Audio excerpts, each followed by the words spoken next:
7 Days of Sunny June, Book 2, Final Chapter. Sunday p.m. The Silent Wings You Fly Away On by Blue Bastard. As Unicorn and Earth Pony stood among roses and headstones, Sunset Sarah stared at her host in ever-increasing disbelief. It wasn't every day a pony learned that the existence of werewolves was one of Equestria's most cautiously guarded secrets. First created by King Sombra 1,000 years ago, the blight that was the werewolf curse lingered throughout the ages. Lycanthropes lurked in the shadows of the history books for a millennium. As Applejack went on to explain, her parents had both been infected and subsequently murdered by a pair of werewolves. What caused Sunset's mouth to drop open was to reveal that Applejack herself had been afflicted by the very same curse, passed on to her by the very same werewolf that did her parents in. Seeing Sunset's wide-eyed expression, Applejack laughed. Don't worry, I ain't a werewolf anymore. I'm cured. That's a fact, she said. Okay, this is fascinating and all, but I don't really see what werewolves have to do with anything that's happened recently, Sunset said, letting out a breath now that she was relatively sure Applejack wouldn't maul her come the next full moon. It's why the girls in App put so much trust in Raz. Applejack glanced over at a pair of marble headstones. If it weren't for her, there might be more graves out here. Does this have to do with the incident of Nightmare Night a year ago? Applejack nodded. Yep. The same night Raz was exposed for what she really was, she managed to save Apple Bloom from another werewolf, an undead one at that. Turns out my sister was having a hairy problem of her own, one that she contracted from me somehow. In the end, Raz was able to use her dark magic to cure every pony of lycanthropy for good. So he even quite literally risked life and limb to stop the undead werewolf once and for all. That explained the link brace, thought Sunset, still feeling some guilt for nearly breaking Raspberry's leg completely. As you could guess, I feel I owe Raz a lot for everything she did. Applejack's gaze grew distant, and all of a sudden she seemed to be reliving it all over again. Playing a werewolf was hard. I suddenly had all these urges to do things I would never even consider as a regular pony. What was worse, I was afraid to let my friends and family know to that side about me. Well, you know what that's like? Hide such a big part of yourself for those closest to you? Seeing that Applejack was working herself up, Sunset gave a reassuring smile. More than you know. Applejack managed to return her smile. Of course, could save myself a lot of trouble if I just came out with the truth right away. Word of advice honestly is the best policy. Sunset's smile started to crumble. If only it were that easy, AJ. The two mares stared quietly under paths of roses for some time after. It was like staring at the marble headstones with a distant look. Hey, Sunset? Applejack asked, finally breaking the silence. Do you know them? They're human versions of mine. Oh, not really. I bet it's the last time I slept over at A.T.'s place, but I talked to your human counterpart and... How are they? Applejack asked. Suddenly turned to look at Sunset with a face full of fragility. See the hard exterior of the pony version of her friend starting to crack was jarring. Are they doing well? Sunset thought about Applejack's parents back in the human world. She knew that Applejack's mother was in a wheelchair because of the accident, that for a long time she held herself responsible for the death it caused. She also remembered the time Applejack visited her at Secure Corner Cafe and told about her mother's meeting with the victim's wife. They moved on from the car crash, Sunset said. You're doing well. Applejack smiled and her eyes glistened a little. Good. Is he just like Carl? Yeah, why? Applejack just chuckled some more before glancing back at the ranks in the barn. Nothing. Just a funny coincidence. Sensing there was a story there, Sunset smiled. Care to elaborate? I'll do you one better. Good follow me, Applejack said, turning to the barn. Oh, well, stammered Cadence as he watched Raspberry and Twilight levitate the ancient mirror out of the safe house. Just that is most certainly Sombra's magic I can feel from that thing. Katie, groaned Sayara. What? I'm not gonna throw myself at it like I did with Sombra's little sanctuary back in the castle. Smart decision, said Raz, whose focus was mainly directed in front of the mirror as he was moving out into the square. The connection through this mirror to its human counterpart is distorted enough as it is. As it is, the last thing any pony needs is for you to make it worse. And is moving out here really a good idea? Asked Luna, nervously eyeing the engraved gem representing her corrupted self. After all, well, I don't mean to suggest the fault on your part, Raspberry. But even you have said that the mirror isn't functioning to its full capacity. Thus, I must question the thought process of taking it out of its containment. Nothing's gonna come through it, if that's what you're worried about, Princess Luna, grunted the dark magic expert as he set the mirror down in the middle of the decaying town square. The ancient relic now served as a centerpiece to the rest of the old capital's ruins. In fact, it's gonna be a one-way ride for whoever goes next. But you're sure Sunset will make it out through okay? Twilight inquired, such a concern in her voice. Yes, she will. Really, the mirror will function exactly as it will need to. In fact, the only reason I wanted it brought out was so every pony could see Sunset off. Well, what Raspberry said was true, for any pony larger than Twilight couldn't fit in the ancient cottage. Squared all process he met Celestia above all others. Do you know how much longer Sunset has before she misses her window? Abruptly asked Celestia, clearly nervous at her best attempts to keep a facade of calm. At least several more hours. So there's plenty of time for Rarity to come back with the others, for all of us to say our goodbyes. It won't matter if Sunset went through now or the last possible second. Trust me on that. Whatever the unicorn was going to say next was interrupted by the multiple sounds of ponies approaching. Twilight looked around the old street to see 4 of her friends approaching. Hey girls, I trust you had no problems getting here? Twilight greeted. No, Rarity answered. As much as I hate to say it, we've all grown quite familiar with this wretched forest. Do you have your letters? This question was met with enthusiastic nods from the 4 ponies. I gave my counterpart all kind of pointers to help her be more awesome!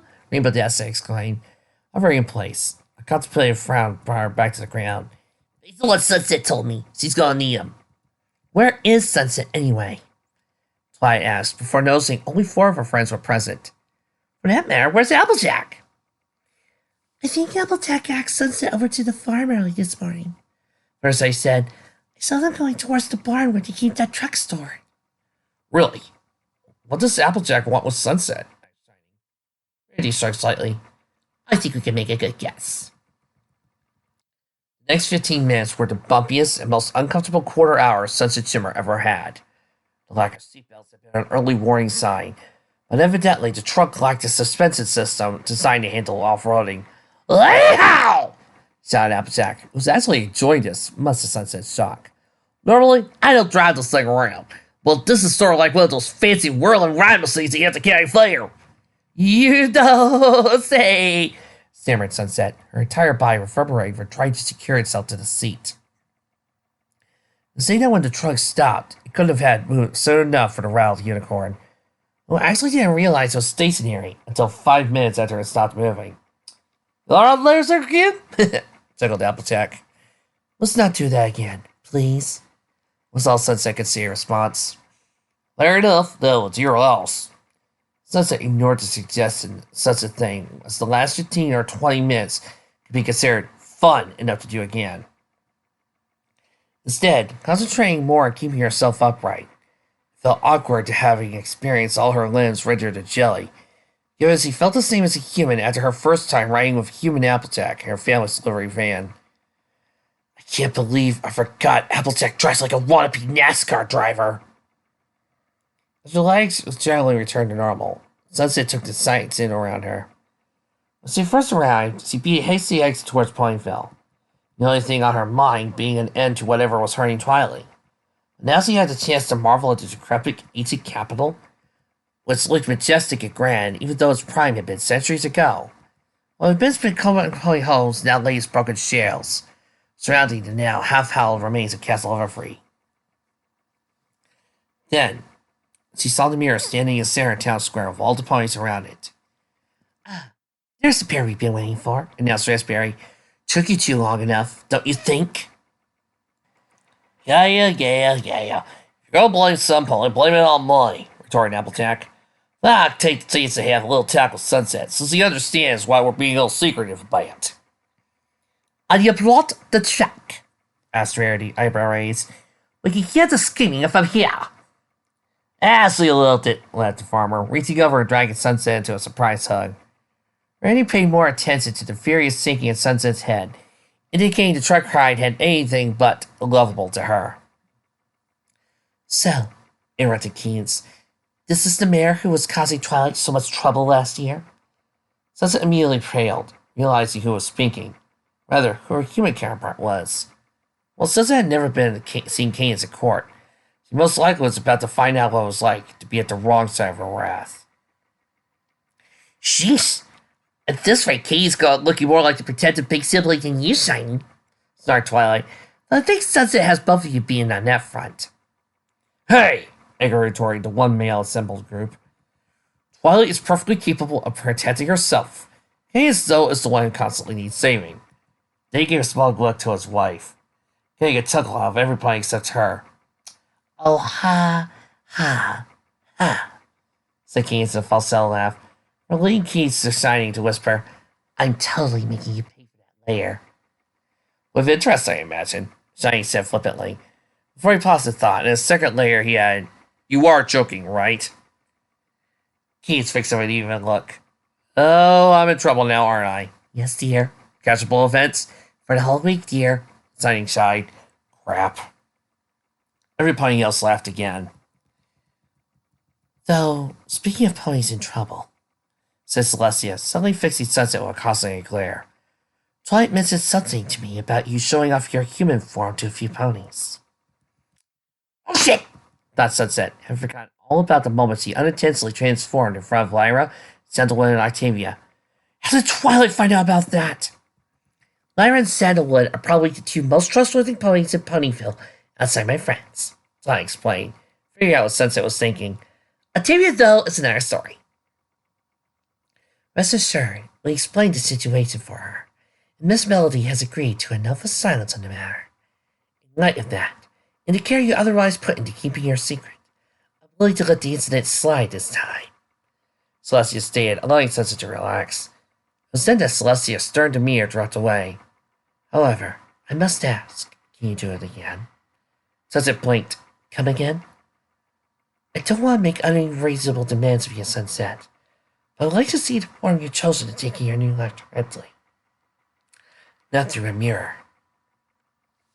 Rivers of interest and curiosity sprouted up, to what Sunset had no choice.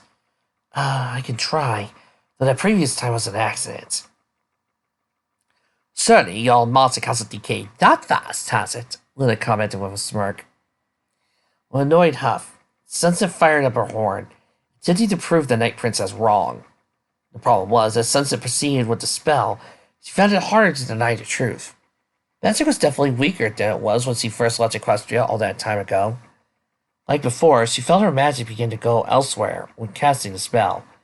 Well, she was ready for it this time. Even so, holding on to that much unstable magic was incredibly daunting.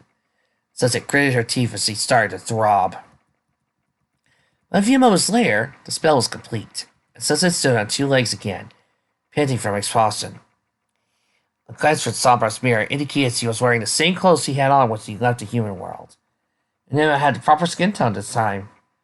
She was pure, 100% human. Wow, remarked Pinky, you're really tall. Indeed, Sunset and her human body towered over everybody else, with Celestia being eye level with Sunset for the first time ever. Curiosity taking over, Celestia took a step forward and constantly raised a hoof, pointing on Sunset's cheek. Yeah, kinda sucks not having fur to keep me warm, admitted Sunset. Celestia didn't hear, too busy looking her former student over in her adopted body. But after a few seconds made Sunset feel uncomfortable. What about you, Twilight? Celestia asked. She might as well. Without even answering, Twilight charged her horn, ready to cast a safe-touching spell. No offense, Twilight. Sunset said in a choked voice, but I'd rather you didn't. It would be too painful for me right now. Seeing the flicker of pain in Sunset's eyes, Twilight nodded, dissipating the spell. I understand. You must really miss her right now. She's my sister. Sunset replied. No more needed to be said. The fragility on the human girl's face was as clear as day. It's proof enough that Sunset Shimmer that stood before the group of ponies now really had changed. Even Rainbow Dash would agree she wasn't a bad person after all. Sunset. Celestia started, looking at the girl uneasily. I know things have been difficult between us. Thus, it was completely in your right to say no when I would ask of you. Nevertheless, I want you to hear me out. Sunset slowly nodded. Okay. Sunset's apprehensiveness was fueled by Celestia's own. Such nervous uncertainty was unlike her. Sunset was the one who cruelly betrayed her. So why does she look guilty? It's recently come to my attention to bring more linking to our worlds than appear. Celestia began. Raspberry took the opportunity to step forward. The connection between Sabra and Kavanti's mirrors is distorted. Someone, or something, created places between the two worlds, permanently. Such that we must know. We see any indication you aren't the first pony to take out a human life. Yes, Sunset answered gravely.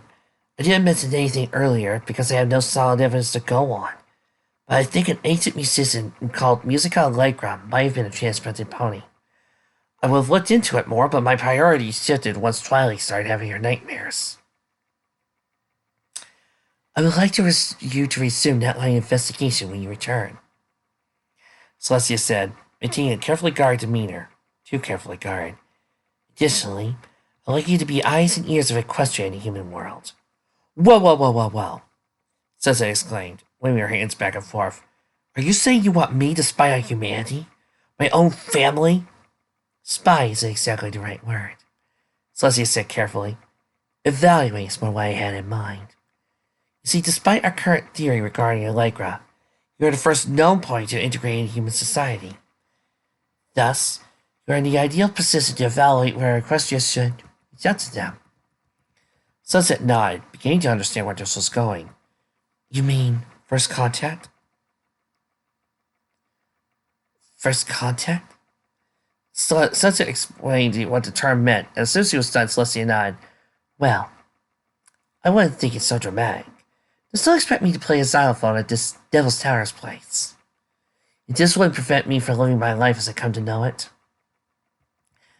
All you need to do is send in letters and stuff, Twilight. We found a way to remove the time lock on Platinum's mirror. As long as you retain your coral or equestrian magic, you should be able to step through any time you want. Additionally, I found a spell that Starsoul created, one that supposedly allows for communication across the portals of reality, without the need of going back and forth through a portal. He called it a Dragonfire candle. So, I have one for you. It's in here. So I did levitated a bag that had been tucked out of sight and flew over to Sunset.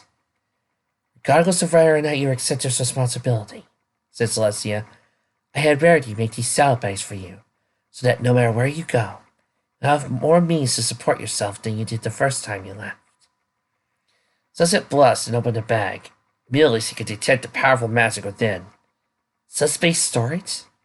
She said, surprised that something requiring such rare magic was being given to her as a gift. In her hose was a bag that was magically enchanted to have an infinite ability to hold anything. Just looking at it wouldn't suggest anything more than a typical pouch, but it could fit through the opening. The only limit to what could be carried was the strength of the user, as the combined weight of all the items inside still applied. Such bags were a curse normally banned for the ease that they could be used to hide dangerous materials. But for Celestia to have such a thing made for her, suggested the princess had an incredible sense of faith in her former student. I'm not even sure what to do with portable hammer space. Hammer space? Twilight asked, curious. It's a human term for the same thing. I'm really not in the mood to explain the cultural values of Rama 1/2 right now, the flame-headed girl mentally added. No, go on, I love Rama 1/2. Regardless, you may have need of it, Celestia said, and I cannot think of any pony I could trust more with it. I don't know what to say, Sunset said, noticing through the bag with her magic. She found a Dragonfire candle Twilight mentioned, along with several sealed envelopes. Wait, why are there a bunch of letters in here? Oh, those, answered Rarity. We all decided to write notes instead of counterparts. I never told them they have pony counterparts, pointing out Sunset. Honestly, I think they're still kind of getting used to being friends with one unicorn.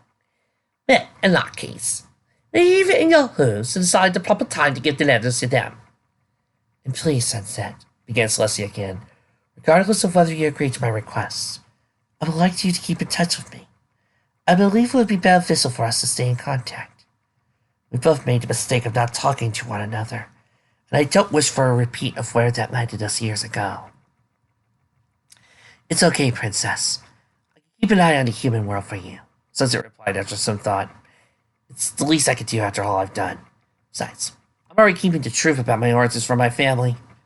Sunset tried to give a lighthearted smile, but looked forced. What's one more secret? Oddly enough, Sunset could see no choice lest he expressed her answer. Only grim resignation. Very well. I suppose that brings us to the heart of the issue. Looking around, Sunset spotted the same uncertain looks on the other princesses as Celestia. What do you mean? Sunset asked. Sunset, have you ever wondered why your magic has been far weaker since you left Equestria? Sunset gave Celestia a quizzical look. Well, the human world doesn't have equestrian magic, right? Normally, that's true. However, when Twilight used the element of magic to defeat you, it should have filled the human world with enough equestrian magic to bring you back to full power. Sunset was silent for the magic. So why didn't it? For the same reason your magic hasn't been working fully since you came back. Celestia explained, barely meeting Sunset's eyes. Sunset, I stole your magic. Second pass to another, what? More specifically, I bound your magic, cut you off from most of your reserve. It's something I must do sometimes with young ponies, whose magic is too great for them to control. She did it to me after I passed my exam. So I did. I turned my parents into potted plants during the exam, so it was good she did. Of course, my parents gave their consent, but since this was like the first time you heard of this. Sunset looked at her former mentor in disbelief. When did you first do this? Celestia sighed. The day you first left. I've been aware of your mad ambitions, and hoped that binding your magic would keep you from trying anything dangerous with it. You wouldn't have even noticed unless you tried studying advanced magic. I was going to tell you later that night, but I also remembered how that went. Sunset wasn't sure how to feel. A small part of her felt betrayed and angry Celestia had taken such an integral part of herself without telling her. But on the other hand, Sunset knew she had more than earned it. Don't worry, Princess, Sunset said with a smile. Water under the bridge and all that, right? Celestia returned her smile and took a step forward. Now the time has come for you to regain the power you are meant to have, Sunset, said the alabaster alicorn. Celestia's horn shone brightly, as blinding as the sun. Before she lowered it and touched its tip to Sunset's forehead. In an instant, Sunset had felt every atom of her body ignite with power, washing over every single speck into her existence. Had she been the Sunset Shimmer who wanted this power, she certainly would have wasted no time in plotting how to abuse it. But now, this was just allowing her to use magic as a mere tool for her needs when they arose. She smiled. But it was not power that brought her happiness now, but the idea that she could protect those who made her happy. Just as quickly as it started, the moment ended. It was as if nothing had happened, but Sunset knew the truth. This was her second chance. Celestia was taking a big risk and relying upon her former student, one who committed acts of borderline treason. And that was because he believed Sunset had become the pony she was meant to be, after having said the sin of the cruel, selfless individuals he turned into. Thank you, Princess, said Sunset, eyes watering. I won't fail you this time. I'll make you proud of me. As cheesy as it sounds, admitted Celestia, you've already made me very proud. Taking a step towards Sunset, Celestia spread her wings and wrapped around her former pupil in an embrace, holding her tighter than she had when she first took the small filly home around the orphanage. I should have told you this many times, so long ago, but I love you, Sunset. You're the daughter I could never have. You're like a mother to me, Celestia, Sunset replied. All this time I thought of Celestia as a second mother, Twilight muttered as she and the others watched the pair hold each other. But I never realized. Celestia was Sunset's only mother. Sunset pulled back as something Sunset clicked. Like a mother? Sunset looked down. It was something she had been on her mind since she and Celestia reconciled the other day. I'll never forget the role you played in my life, Princess. You'll always be an important place in my heart. My family's in the human world. Twilight Velvet is my mother now. I see. Now Celestia looked at the ground. For a moment, Sunset was afraid she had broken her heart all over again. Instead, the princess gave her a teary smile and another soft embrace. Good. I'm glad you found people who love you like I do. Despite her words, Celestia held on a little longer, unable to let go just yet. And Sunset felt the tears under her fair face. Ahem, interrupted Raspberry. I don't mean to be rude, but I would like to set this mirror portal down as soon as possible. If you keep dragging this teary moment out, Sunset's never gonna leave. Raspberry did drop the serious tone to give a parallel smile. Besides, you know this isn't goodbye. She's right. You've finished your business here in Equestria. It's time for you to go. Sunset nodded, trying to face the mirror, looking confidently at the human girl showing a reflection. I'll keep a grip on it from here, said Raspberry, lighting up his horn dark magic fog for Estes. Come hell or high water, you're going home. Though, I recommend changing back to normal, so there's no chance of latent magic interfering. But, I am as Oh. Sunset blushed slightly as she realized her faux pas. Firstly, no pony gave her grief on it, and a second later, Sunset returned to the forms he had been born with. There was nothing but smiles all around. Better? Yeah, Raspberry stated, before her eyes suddenly pointed up. Oh, there's something I forgot to mention. There may have been a slight temporal discrepancy when you come through the mirror at the beginning of the week. Sunset tilted her head. Will that be a problem? Nope, in fact, good. The mazy unicorn interrupted. I was anxious to get home, and then turned to see every pony else watching. Thank you, everybody. No, every pony. This has been one hell of a ride, and I wouldn't trade it for a world. Both of them. With one last smile, the unicorn turned to the mirror and leapt right into it. Phew! Exclaimed an instinctively Ozark accent voice. That thing was everywhere I looked. You can say that again. An equally exhausted, chirpy tone. Doesn't mean it looks so easy when she used her magic hands. Let's just hope we'll see those hands again with the rest of her in town, said a third, quiet note. All who had seen Sunset jump through the mirror once described almost certain death, voiced agreements they hoped their friend, or in the case of Celestia and Luna, their friend Star, would return soon. But no sooner had them turned their backs to the mirror did it emit a bright light. What the? Sputtered Applejack, turning with the rest of the humans to see what's going on. Her jaw dropped to the sight as the rest of the group. Redsight almost screamed. When a quick action by Pinky muffled the Saffron Helder's girl's name in time. After all, they didn't want to alert any pony else in you see into the mirror's self-illumination, or the dark translucent tendrils emerging from his back and see to warp themselves around the protective screen in front of the mirror. But when it looked like the ghostly appendages were going to easily crush the pain, they still lifted up as if it were a feather. They had nothing between the humans and the mirror, letting you see its surface unobstructed. To their further surprise, the shape of what looked like a unicorn seemed to be approaching them. Only, as it drew closer, the shape began to twist and morph, until finally no longer resembled a unicorn, but instead... Sunset? Stammered Rarity, as the red and yellow girl stepped out of the mirror looking exactly like she had when she got through the mirror, except for the addition of a backpack she now was on a cane. Oh, hi everyone, Emily greeted Sunset. Then looked up and saw the pane of bulletproof plastic being held by her horrible forces. Oh, better let Raz put that back down, she said to herself, walking forward to rejoin the group, turning to watch as the mirror's appendages slowly lowered the screen until it was back in place.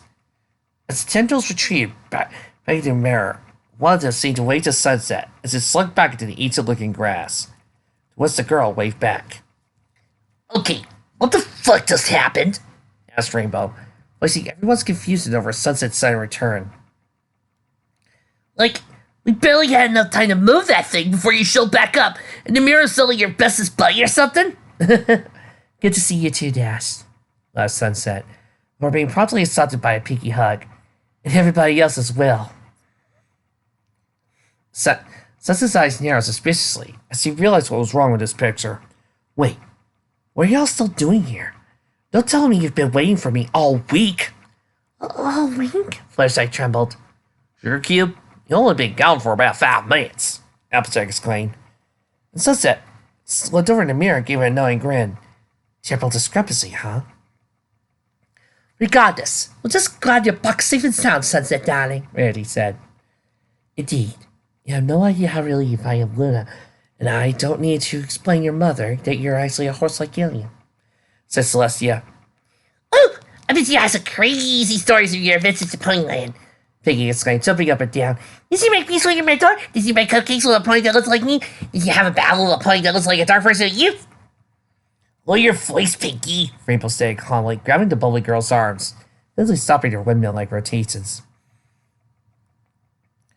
I explained everything later, but I'm happy to report I managed to figure out what was hurting Twilight. My sister's nightmares are finally at an end. Sunset knew her own problems weren't quite over, however. There was always the risk of the real Sunset Shimmer returning to find another and taking up her abandoned identity. There was a chance some pony would discover that she really was a pony with magic powers. She still needed to discover the true depths of the connection between the human world and Equestria. And of course, there was the most problematic issue of all. Summer school! Bum bum bum! But to that, Sunset just smiled. She could handle those problems. Bring what they may, she knew that she stood strong with her friends and family, so you have a foundation to stand on. She wasn't Sunset Shimmer, the angry pony whose ego cost her everything. She was Sunset Shimmer, the child of two worlds, and had every reason to take pride in what she had accomplished. To be continued in 7 Days and Sunny June Book 3! So we're doing this again? We're just gonna have everybody out there just wait a whole year before you start the next part? Of course! I think everybody will wait. Besides, Sunset Shimmer has proven herself best human so much that she's like the main draw of this channel. Oh, come on, that's not true. Oh no, have you seen the view counts, Trixie? Every time we do a Sunset Shimmer video, the views go up to the hundreds in the first chapter alone. One of the most viewed alternate reality stories is Sunset Shimmer being Twilight's sister. It's like Sunset Shimmer has this thing that attracts everybody here. But I digress. Let's talk about what made this chapter good. This was a pretty fun story. It was interesting to see how each chapter devoted its time to Sunset, looking after, talking to, and relating to the ponies who were like her friends as opposed to the friends of the other world. In a way, it was kind of the opposite of what Twilight was doing in the movie, where she got to meet her friends and started comparing. One of the best parts about doing an alternate reality is, of course, doing compare and contrast. In this case, it was Sunset meeting this world's canon. What's allowed it to bring out the ideas that popped up in the area problem worlds over to Sunset, allowing them to merge and to talk. I also find this to be an interesting contrast between this and Sunset at Time. A story was made before we even knew anything about Sunset. Wherein that, Sunset was overly emotional, she was overly saddened, and there was a lot of part of her that kind of made the second part annoying. Here, the Sunset acted more like the Sunset we knew and love. This made it sound like the Sunset we actually cared about and actually enjoyed seeing the adventures of. This particular Sunset acted far more interestingly enough like her canon self, and how her canon self would actually react to some of the scenes. And somehow this made the plot and the relationships and the scenes so much more tolerable than what happened in Sunset of Time. I guess a lot has to do with just the overall feeling and less of, oh, what was me crap that popped up. So yeah, great story all around. Well, you all know what's coming up next. A little first chat episode. Let's find out what it is. Ooh, a concert at Ponyville. Let's up for some musical numbers, Sally. We haven't had one of those in forever. See you then.